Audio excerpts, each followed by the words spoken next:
Soft debt, hard chains. You've had a long week. You sit down to breathe. And the ad pops up. Zero interest, no payments for 6 months. It feels safe, gentle, like borrowing with no consequences. But that's the trick. It feels soft, because the pain is postponed. It's not about the broken phone. Sure, you need new in such situation. It's not about the laptop that helps you work. Fair enough. It's about the new TV, when the old one still works fine. It's about repainting your walls, because you got bored. It's about the new iPhone, because yours doesn't have night mode. It's about booking a vacation you can't afford, because you deserve it. Here's the harm. You're not spending money. You're spending tomorrow's freedom. Today. This is not free. This is a consumer trap, sugar-coated in kindness. They sell comfort. But what they deliver is chains. Because once you start borrowing for pleasure, you teach your brain that debt equals ease. And that lesson costs more than any interest rate. What is consumer debt? Really, consumer debt is simple. You borrow money to buy things you don't need, with money you don't have, to impress people you don't even like. We're not talking about a loan to start a business, not a mortgage to build a life. We're talking about buying a brand new TV because the old one isn't 4K. We're talking about a credit card swipe for your third vacation this year, a payday loan to upgrade your couch, a personal loan to paint your walls a different color. These things don't generate income. They don't build wealth. They give you a dopamine hit and leave you with financial scars that last a decade. Most people today aren't wealthy, not even stable. They're surviving from salary to salary, while quietly drowning in payments. They don't own their lives. They rent them in monthly installments. Why? Because debt has become normal, expected, even encouraged. Need a break? Finance the trip. Want to feel better? Klarna the sneakers. Out of groceries?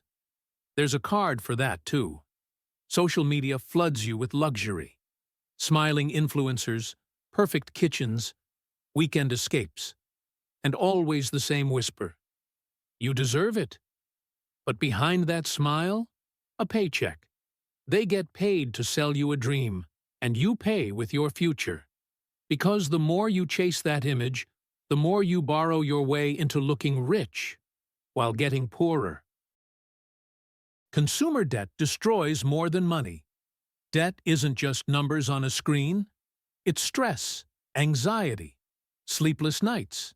It's arguments with your partner. It's avoiding phone calls. It's waking up with a pit in your stomach because your rent is due and your credit card is maxed. And the worst part, it rewires your brain. You start to think debt is normal, that it's okay to always owe someone. But being in debt is like bleeding slowly. You don't die right away. You just get weaker every single month. Not all debt is bad. Some debt can be useful, even powerful, but only if it's taken wisely and for the right reasons. A loan to invest in your business, to expand your reach, improve quality, or enter a new market? That can be a smart move. A course that gives you a new skill, that opens real doors and increases your income? Also worth considering. But even smart debt becomes dangerous if you take it for the wrong reasons. A good loan, used at the wrong time on the wrong idea, can sink you just as fast as a credit card full of shoes. That's the point. It's not just what kind of debt you take. It's how and why you take it. Ask yourself, is this debt creating value? Or is it just making life look better for a moment? Because once you normalize borrowing for comfort, it's easy to blur the line between growth and gratification. Even a mortgage can make sense if it fits your budget, your stage of life, and your long-term goals. But here's the trap.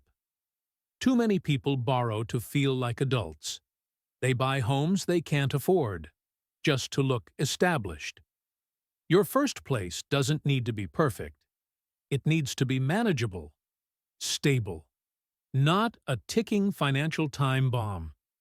A smart loan taken without a plan can become just another stressor in disguise. Because that's the point. It's not just what kind of debt you take, it's how and why you take it. The best kind of debt? The one with a plan, a clear return, a safety margin. And moderation matters. Even good credit, taken too often or too big, becomes a burden. So yes, debt can lift you, but only if you stay in control. Only if you use it like a tool, not like a drug. So what's the way out? Start here, not with numbers, but with honesty. Sometimes we buy not because we need, but because we feel empty, because we want to feel seen, worthy, or safe. But debt won't heal that, especially not the kind that sells you comfort in exchange for years of pressure.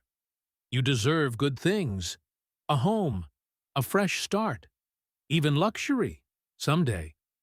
But not by signing a contract that costs you your sleep, your health, and your peace. Start with enough. Start from truth. Break the patterns you grew up with. Because real wealth? It starts when you feel safe in your own decisions. When you choose patience over panic, clarity over image, needs over impulse. You don't need another loan. You need a new relationship. With money, with time, with yourself. That's not boring. That's liberation.